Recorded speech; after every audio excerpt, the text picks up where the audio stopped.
98% of women are sexually attracted to men who do this. Want to know exactly how to make a woman feel drawn to you without acting fake or playing games. These 12 actionable tips work in the real world. They're subtle, smart, and proven to shift how she sees you. And that final tip, it's the one that makes her want to make the first move. 1. You speak in future fragments and then leave them unfinished. Let's say you're mid-con conversation with her, and you casually drop. There's this weird little street cafe I always pass by. I swear. Their sign is in Comic Sans. Eva. Always wanted to see if it's as tragic as it looks. And then you just leave it there. No invite. No, we should go. You plant the seed and walk away. Why? It works. You're not trying to impress her with effort. You're pulling her curiosity forward, dangling a thread of potential that she now wants to tie up. Women get hit with proposals constantly. Dates, plans, grand ideas, but an open loop, that's rare. It doesn't tell her she's already got you. It tells her there's a door, and she has to knock to see what's behind it. 2. You pause before answering flirtatious questions, not out of shyness but control. Imagine. She teases you, says something cheeky, maybe asks if you're always this mysterious.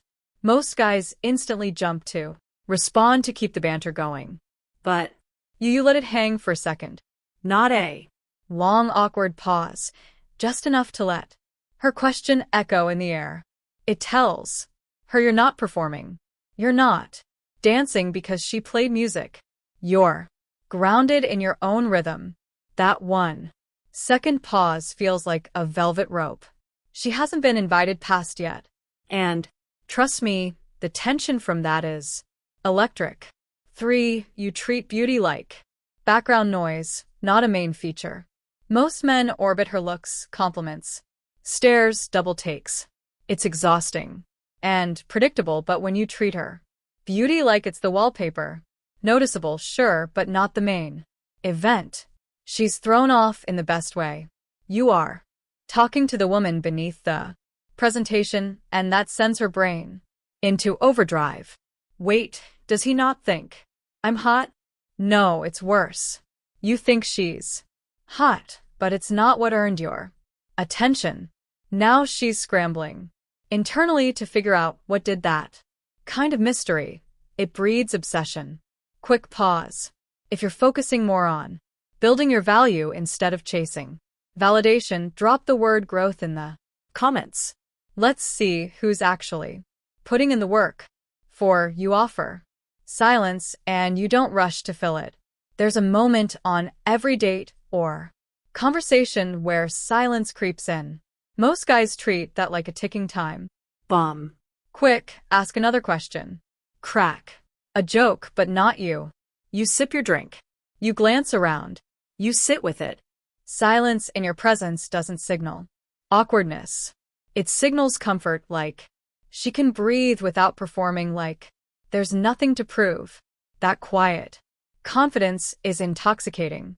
It tells her your nervous system is calm, and hers mirrors that.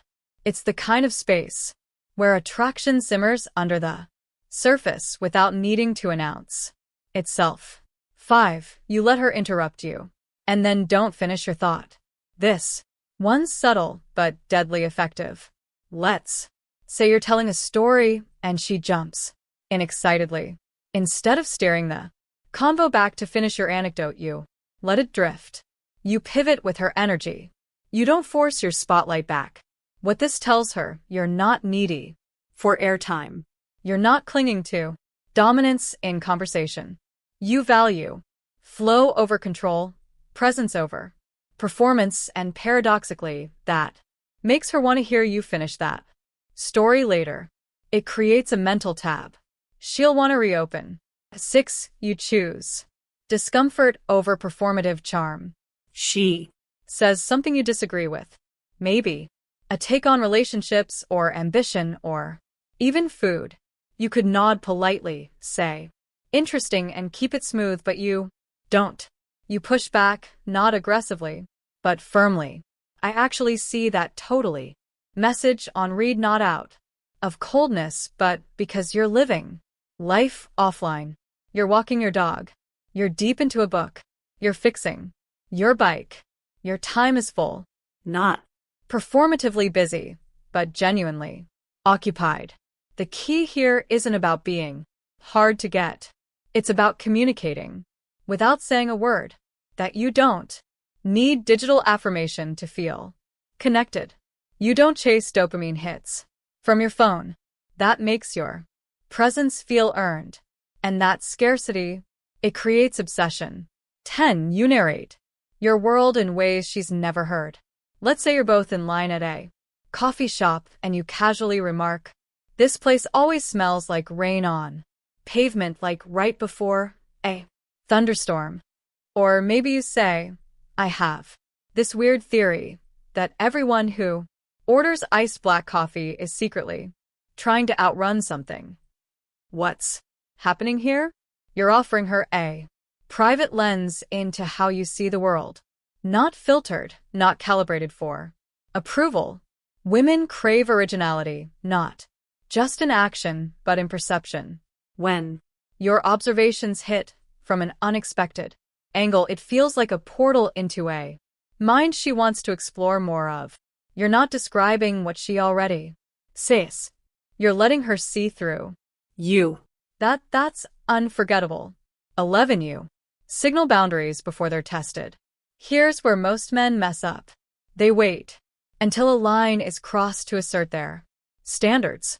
You do it subtly before it's even relevant.